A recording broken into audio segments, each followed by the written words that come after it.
Hi everyone, my name is Mateo. I'm a 16-year-old graduate of the Hearts Landing program. And I'm here to share a little bit about myself. So I came here during my 10th placement, an 8-month-long group home down in Loomis. And during those 8 months, I went through a lot of pain and anxiety. And what I realized there is that the enemy doesn't want us to get better. The enemy wants us to stay in our depressions and not to become who we're really supposed to be in God's eyes.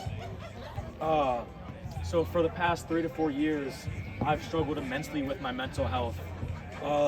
Been through a lot of, traumatic events. Things like being adopted gave me separation anxiety and horrible abandonment issues, and just so many other foul emotions that I've experienced.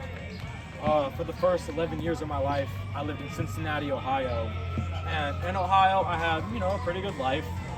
But, there was always downsides. I was one of about 4 people of color at my school, which at the time I didn't realize, but it destroyed my confidence.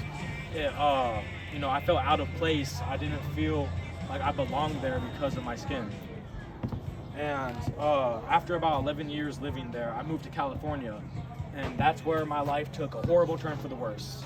I started engaging in a lot of destructive behaviors, things like drug abuse, self-harm, toxic relationships, and this other horrible things. At the age of 13, I had my first suicide attempt, and I was placed under a 5150, which is a 72-hour hold at a psychiatric hospital.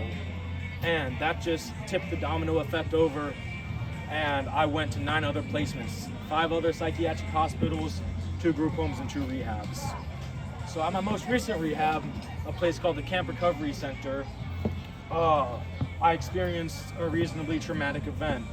One of the peers there was extremely weird and every once in a while touchy with me, and I didn't like it. I told him no, I told him get away, all that, but he didn't. So I told all the staff, I told all the higher ups, I do not feel comfortable around this kid. I do not feel safe. I don't want to be around him. Please do something about this, anything. And after about 2 days, nothing happened. So I took matters into my own hands. I got in a fight with him and I got kicked out, which was my whole plan. So after that, I remember it had been about 28 days since I seen my father, and he came to pick me up. And when he picked me up, he gave me a hug. But when he gave me that hug, I felt so much terror and anxiety go through my body. And even though he never gave me a reason not to trust him, I didn't. I wasn't okay with being touched by anyone. I was even shaky when people were looking at me for too long. And that's something that I've had run and ruin my life for a pretty long time. When my father always told me that pain is inevitable, but suffering is optional. And that never really clicked with me. I was like, why would you say that to me? That's like not really helpful, I don't want to know that I'm always going to be in pain.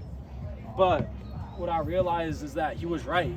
And the thing that I wasn't focusing on that I needed to is the optional part, which is suffering.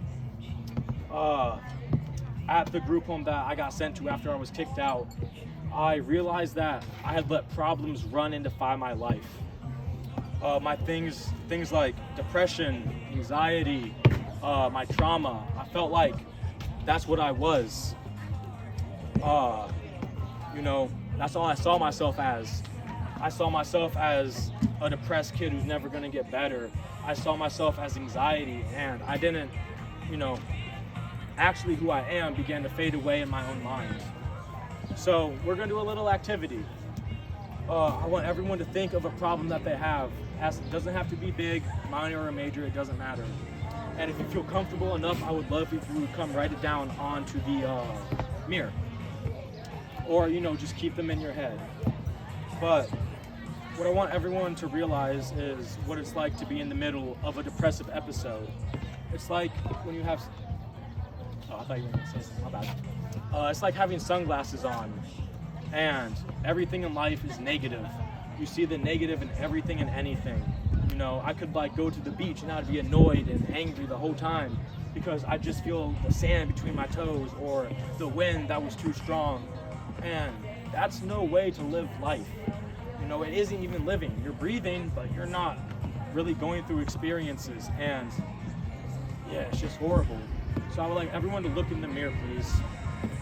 And what I would like you to realize is that you are not your problems.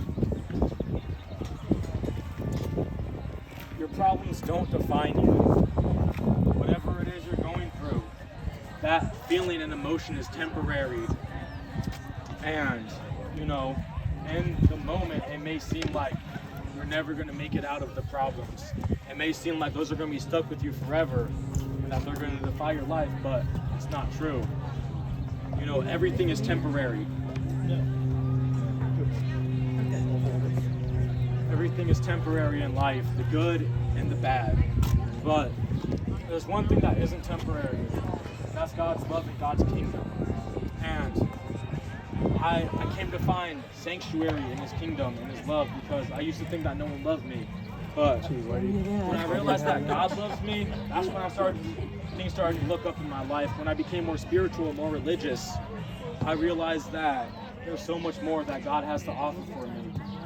So everyone just look at the mirror, and what we're going to do is we're going to wipe away the problems because that's not who we are.